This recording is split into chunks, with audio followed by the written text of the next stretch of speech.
Tonight on Reporting Scotland, parties in one last push ahead of the Hamilton, Larkhall and Stonehouse by-election. The SNP hope to hold on to the seat amid a push from Labour, Reform and others. It's a key contest ahead of the Scottish Parliament elections in a year's time. Also on tonight's programme, a body is found in the search for a father who went missing on a stag do in Portugal.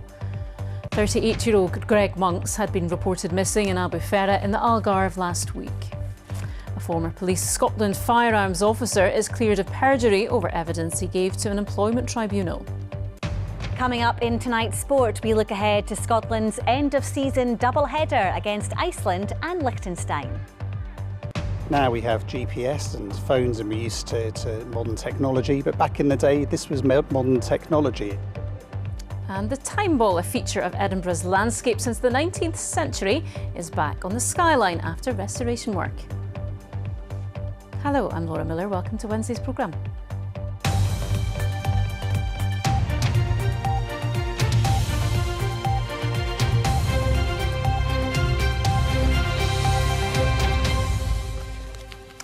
It's seen as a bellwether ahead of Scotland going to the polls next year. And today, party leaders have been out and about in the Hamilton, Larkhall and Stonehouse constituency for the final full day of campaigning before the by-election tomorrow. The seat fell vacant after the death of the SNP MSP, Christina McKelvey, in March. Our political correspondent, Andrew Kerr, has spent the day gauging the mood and weighing up what matters to local voters. A final scrum ahead of the big game. The stakes are high and team captains are out to boost morale. First up, Labour and Anas Sarwar, keen to set his party as the SNP's main competitor. This is a campaign we are fighting to win. It's between ourselves and the SNP, and I am confident that people here will reject SNP incompetence, reject SNP waste and reject SNP failure. Sniffing the air on the campaign trail just down the road, the SNP leader scents victory. He hopes to retain the seat. Obviously it's up to the voters to make their choice, but they have a very simple and clear choice. They'll either have an SNP MSP at the end of tomorrow, or they'll have a Reform, a Farage MSP. Both parties of government keen to set the terms. Round the corner, Reform sell that they can be the disruptors. By voting for Reform, what you're going to do is give the political establishment a kick up the backside, which they badly need in Scotland. We have 5 political parties in Holyrood that basically agree with each other on everything. What Reform is doing is shaking up the system. On this, the last full day of campaigning, it seems as though there are still a lot of undecided voters. They're now looking at the big issues, and for many people, the cost of living crisis continues to bite. I'm struggling the whole point because none of them really represent local businesses here. I mean, we've been here for 17 years and we've just watched the steady decline in Hamilton. And have you decided who you'll vote for? No, not yet. Not yet. I think I know who, but I'm not 100%. Why do you think you remain undecided? I just think there's... I don't really know enough about the candidates. The cost of living at the moment, that's risen substantially from what it used to be. And also the healthcare. The waiting time for healthcare is crazy. Back to the battle. The Conservatives are keen to shake off Reform's challenge. We are the only real unionist party in this race, and we're the ones that people need to vote for within the union, because we can see that Nigel Farage is no friend of the union. He's a friend of the SNP, and Labour are quite weak on the union as well. Greens are about advocating for bringing down the cost of living, cutting your energy bills, really high-class public transport that will meet the community's needs. And that would be a really sharp contrast with the divisive politics of hate that's coming from elsewhere. Many people think the other parties have let you down and they want change. If you want change that focuses on getting things fixed at a local level, the schools, the hospital, the GP service, then you'd be better off voting for the Liberal Democrats. Hamilton's seen historic by-election upsets in the past. The campaign's nearly over, but the result will no doubt impact the far bigger race for Holyrood next year. Well, Andrew is back in Glasgow after another day on the campaign trail. And Andrew, you and your colleagues have spent a lot of time out in South Lanarkshire over the last few weeks. How would you characterise this by-election campaign? Well, just firstly, this is the set of our special by-election programme. It goes on air at midnight tomorrow, and we will bring you the declaration live from the constituency. It's a by-election, I think, that has been characterised by ill feeling. The parties are under pressure at the moment. Now, politics is all about momentum, and the winner will get momentum for going into the Holyrood election next year. The runner-up will probably get momentum too, but what about the third-place party? Maybe no momentum for them. Now, time for the magical moment in democracy tomorrow, when the politicians have done their work, the media stays silent, and the people of the constituency are entrusted with making their own decision. Polls open at 7 a.m. Laura. OK, Andrew, thank you. And you can find a full list of all the candidates standing in the by-election, which takes place tomorrow, there on your screen now. Portuguese police searching for a Glasgow man missing from a stag do in Albufeira say they have found a body. 38-year-old Greg Monks was last seen a week ago. Well, our reporter Hope Webb has been following this story and joins us now. Hope, what can you tell us? Well, Greg from Cambuslang travelled to Albufeira with a group of friends on the 27th of May, but just 24 hours later he was reported missing to the National Police Force in Portugal by a concerned friend. Officers then brought in military personnel, sniffer dogs and a drone as well to try and help them with their search to locate Greg. But earlier today it was confirmed that the body of a man was found in a ravine on the outskirts of the city.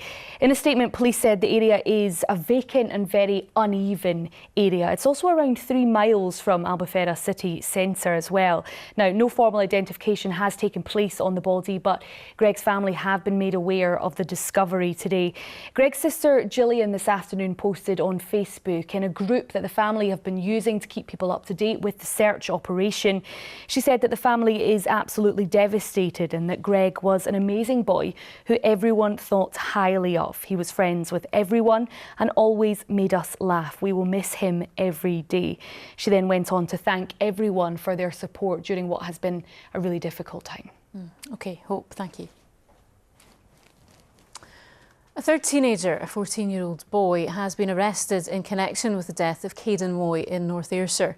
16-year-old Caden from East Kilbride died after a large disturbance on Irvine Beach on Saturday the 17th of May.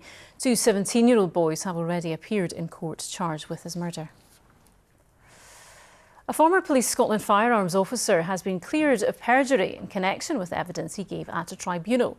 Keith Warhurst was found guilty of behaving in an abusive manner by making a derogatory comment about a colleague's partner in 2017 and not guilty of sharing indecent images of topless women to a WhatsApp group. Well, Katie Hunter has been in court for us. Katie, this was an unusual case. It was an unusual case, Laura, and the sheriff here said as much this afternoon. The most serious of the 3 charges facing Keith Warhurst, that he had perjured himself during an employment tribunal back in 2021. Now, the prosecution alleged that during that tribunal he had denied making a derogatory comment about a colleague's partner and sending messages of topless women to a WhatsApp group when he knowingly had. Now, Mr Warhurst's position during this trial was at the time of the tribunal he couldn't remember making the derogatory comment, but he subsequently had remembered and had apologised to the colleague involved. He said he had no recollection of sending the WhatsApp messages. Now, the jury here at Edinburgh Sheriff Court found the perjury charge not proven, so he was cleared. And Katie, there were other charges. There were Keith Warhurst faced 2 other charges, Laura. They were that in 2017 he'd behaved in an abusive or threatening manner by making a derogatory comment about a colleague's partner. Now, the jury found him guilty on that charge by a majority. The prosecution also alleged that he had sent images of topless women to a WhatsApp group of police sergeants. The jury found him not guilty of that charge by a majority. And Sheriff Carroll here at Edinburgh Sheriff Court said the 2 less serious charges would not have made it into a Sheriff Court in front of a jury had it not been for that more serious perjury charge on which Keith Warhurst was cleared. He was given an absolute discharge, so there was no punishment given. OK, Katie in Edinburgh, thank you. Now, a multi-million-pound investment is being made at one of Scotland's most strategically important ports. Highlands and Islands Enterprise is to invest up to £24 million into Kishorn Port in the West Highlands to attract new projects related to the offshore wind sector. Once developed, it's said the port could support up to 1,500 jobs. Our reporter Andrew Thompson has more. This is one of the biggest dry docks in Europe. Over the last few years, it's been used on occasion to service oil rigs like this one. But now, a potentially much busier future is beckoning in renewable energy. This is one of the most significant investments in port facilities in Scotland for decades. And for the people who live in and around Kishorn, they will know how significant this is because of the jobs it will create and because of the way it might tackle depopulation. The investment will see the dry dock extended and land reclaimed from the sea to create space for the manufacturing of foundations for floating offshore wind turbines, supporting hundreds of new jobs. 50 jobs at Kishorn would be the equivalent of 500 jobs in Glasgow or Aberdeen. So I think from that perspective then it's hugely significant. It allows for local jobs, long-term sustainability, people who can stay at home, jobs in the local area, apprenticeships, and for young folk in schools and primary schools just now that'll have jobs for the future and generations of jobs for many years to come. And that's the vision and that's what we hope to deliver.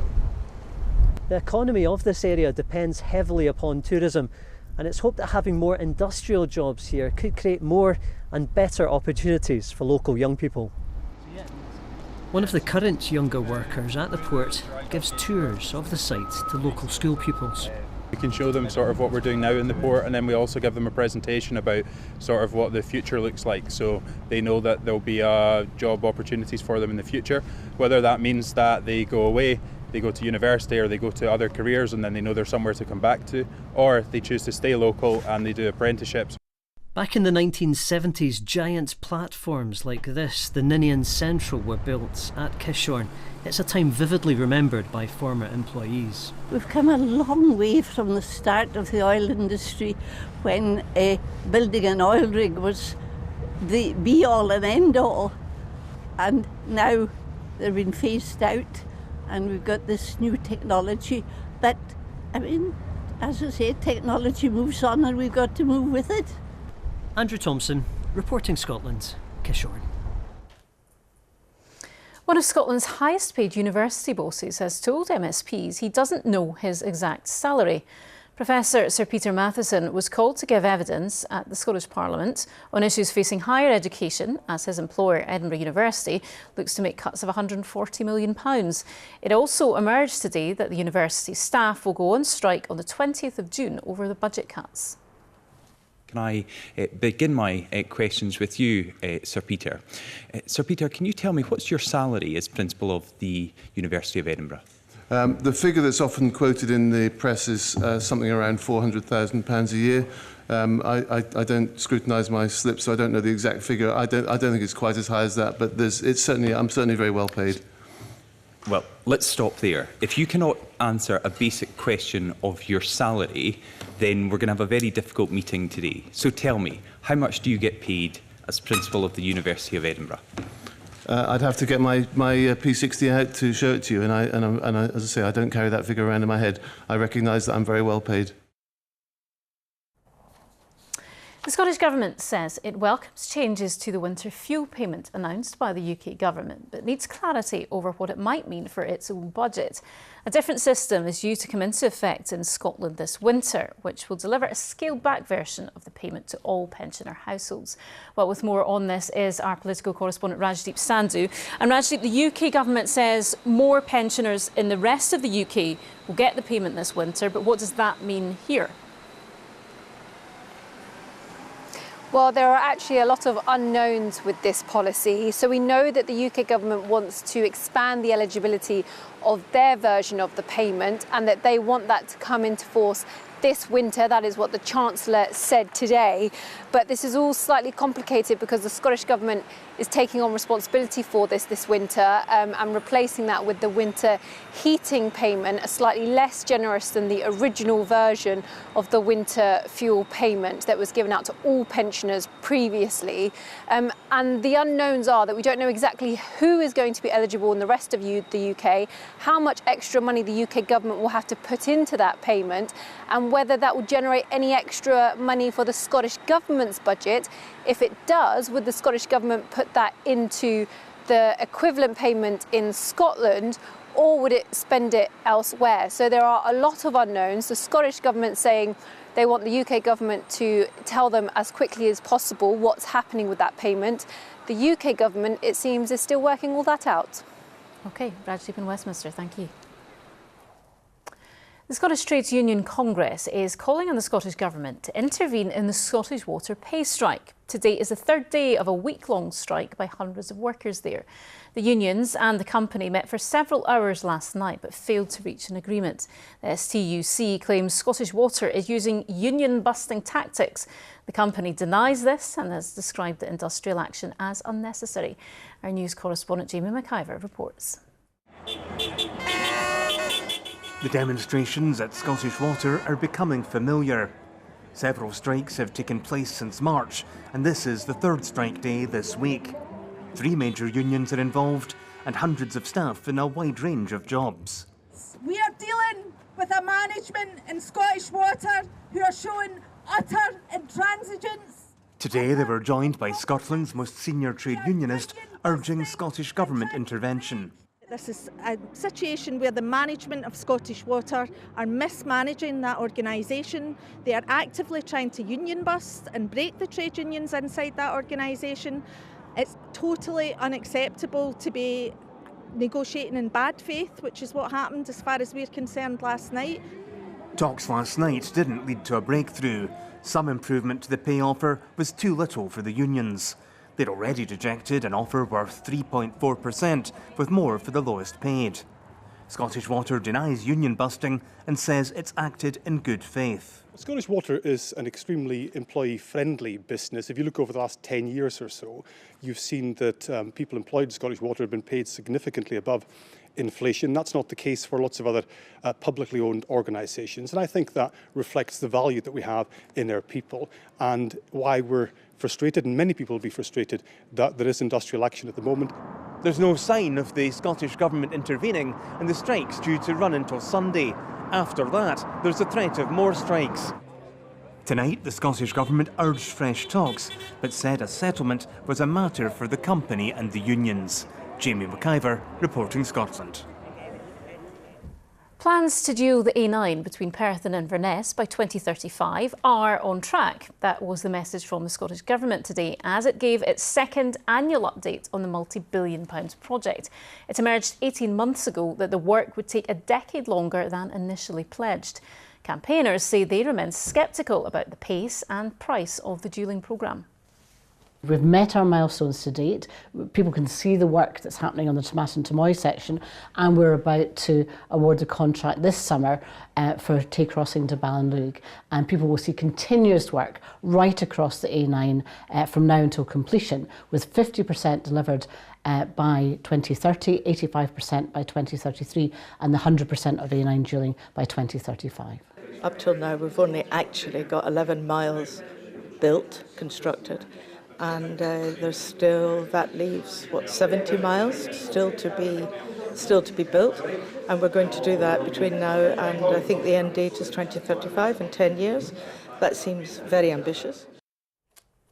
OK, let's get to night sport now with Sheila, and we've got some international football coming up, don't we? A few players having to wait for their summer holidays. Hello there, the domestic season is over, but the week ahead provides a great opportunity for some lesser capped players to catch the eye for Scotland, with friendlies against Iceland and Liechtenstein.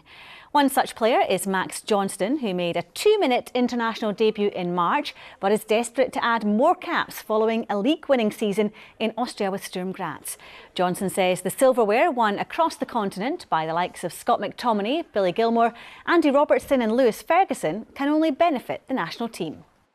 It's amazing to see how many trophies in so many different countries that the boys have won. So, no, it's amazing to see for Scottish players doing so well abroad, and no, it's really encouraging for us that players are starting to win titles now and win cups. So I think that's going to be huge for us. A lot of success. So for me, it was a great opportunity. Scotland head coach Melissa Andreatta has urged her side to build on last night's Women's Nations League draw away to the Netherlands as they ended a run of defeats. But the growth of this team with, only 5-6 sessions and, you're managing players, finishing seasons and whatever, I think, I'm excited now to take all this in. We have a bit of a break and then start again in October and, welcome or look at players who aren't even here and who could be in contention then. So I think this is a good way to finish this campaign and then look ahead to the next bit. Now to rugby, and Scotland's women will play at Murrayfield for the first time next year when they host England in the Six Nations.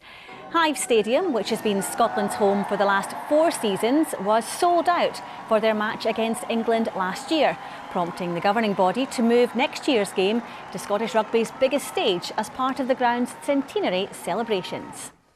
Yeah, I think absolutely buzzing on behalf of the whole squad. It's a really exciting time. I think as a reflection of kind of all the work that's gone on before us for Scotland women, it's been a massive journey over the past 30 years to get to this point, and so excited for this moment and then for what that will mean for the future of Scottish women's rugby. We've sold out the Hive, so I think this is the kind of the natural next step. There's a fair difference in the capacity between the two. I hope the fans that have made that possible, selling out the Hive, the support that they bring, I hope that they can enjoy this day and here as much as we can as players, because it's absolutely thanks to them that this has been made possible. World silver medalist Gemma Reekie is one of 100 British athletes lobbying the government to back a bid to bring the World Championships back to Britain in 4 years' time. The bid proposal, if successful, would see the London Stadium play host. Organisers are urging ministers to commit funds to help secure the championships, and Reekie, who's eyeing up success this year in Tokyo, is keen to capitalise on the impact of past events. I think we've seen it loads of times before, from Glasgow when the Commonwealths were there, then we had London obviously Olympics, and then London World Champs in 2017, and I think it's important for the athletes competing but also to inspire the next generation coming through. I think we see that every time, and it attracts more people to their sport, and I think it brings us together as a country as well, and everyone gets behind us. Got more from Gemma on the news at 7 coming up shortly. Yeah, always interesting to hear from Gemma, isn't she? Thank you, Sheila. Now, it is called a time ball. It's a 19th century timepiece which sits at the top of Edinburgh's Nelson Monument and once played a vital role in ships' navigation. But it hasn't been working in recent years. Well, now it's been restored and automated at the cost of £500,000, and the council says it's a worthwhile investment in the nation's heritage. Maura Kinnebra reports. Scotland's only remaining time ball is rolled carefully off the back of a lorry, home again after months of restoration. It was a visual time signal to help ships' captains set their clocks for safe navigation. The time ball was dropped daily when the 1 o'clock gun fired from the castle. Now we have GPS and phones and we're used to modern technology, but back in the day this was modern technology. It was the visual signal to ships and sailors and seafaring folk where they could set their time against Greenwich Mean Time and understand where they were in the world. Restorers found the zinc coating had failed, the wood beneath rotten in places. The mechanism was the last of its kind in the UK to be hand wound.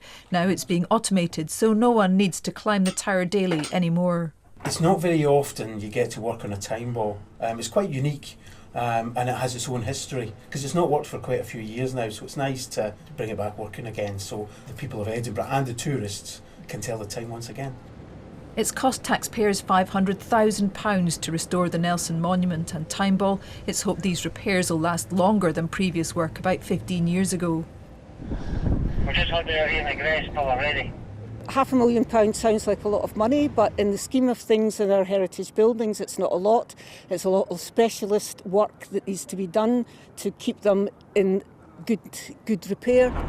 Whoa, stop, back up. Precision's required high up above the city. Stop there. That'll do, stop there. The time ball will be back in action again when the monument reopens next month. Job done. Maura Kinnebra reporting Scotland, Edinburgh. What a job that is. OK, Judith is here with the weather. Yeah. Wow, that's an atmospheric picture. Looks like a painting, actually. It does. It's absolutely stunning, isn't it? Snow in June. We did see snow this time last year in June as well, over the hills and mountains, but absolutely stunning. Is there more coming? I'm trying to think of terms to say sunshine and showers. I thought maybe bursts of rain and drier interludes. If you've got any better ideas, do let us know. Now, Aberdeen saw the warmest temperatures and the most sunshine today, but low pressure still firmly in charge across the next few days, bringing more showers. This little feature tonight potentially bringing some rain tomorrow morning across southern Scotland, and then it's back to showers as we head through Friday, and this pressure system coming our way on Saturday. So showers never too far away, or spells of rain. Now, as far as this evening is concerned, showers will ease as we head through the evening. Dry and clear for central and southern parts for a time. The showers continue over the Western Isles, the Northwest and the Northern Isles, pushed in on a fairly brisk southwesterly winds, but the winds ease elsewhere. Lows of around about 6 or 7 Celsius, a few degrees lower over the northeast, where skies will be clear. Into tomorrow, generally a dry start. We'll start to see that feature bringing thicker cloud into the south and a wee bit of rain here. Showers continue across the northwest and the Northern Isles, but come the afternoon the showers will become fewer and the winds start to ease here as well. It'll be fairly fresh at times, pushing the showers too quickly, but more in the way of sunshine I think tomorrow. A few showers for the northeast as well. I think a bit of cloud across eastern coastal areas and down towards the southeast corner. The last of that rain just pulling away from the border area come the afternoon, still on the coast side, but winds will be lighter tomorrow. In the west, more in the way of sunshine pushing in as we head through the course of the day, and very few showers as well. Scattering of light showers for the Western Isles, Skye and the northwest. Again, the winds will start to get that wee bit lighter as we head through the course of the afternoon, but still feeling on the cool side. Into tomorrow evening, showers easing for most, dry with clear spells, and a few coastal showers by the end of the night and across the north and the west. With us first thing, with us first thing on Friday, showers becoming a wee bit more widespread as we head through the course of the day, and it won't be as windy on Friday, so feeling a wee bit better. Then on Saturday, here's the weekend as it stands. Showers or longer spells of rain for a time. Sunday looks the better of the 2 days. That's the forecast. Losing my voice. I'll let you get a glass of water. Another stunning picture to end on. I know. Scotland never ever fails to amaze us, does it, with these beautiful pictures. OK, Judith, thank you. Tonight's my news again. And Portuguese police searching for a Glasgow man missing from a stag do in Albufeira say they found a body. 38-year-old Greg Monks was last seen a week ago. And that is Reporting Scotland. The late news is at 10:30. Until then, enjoy your evening. Good night.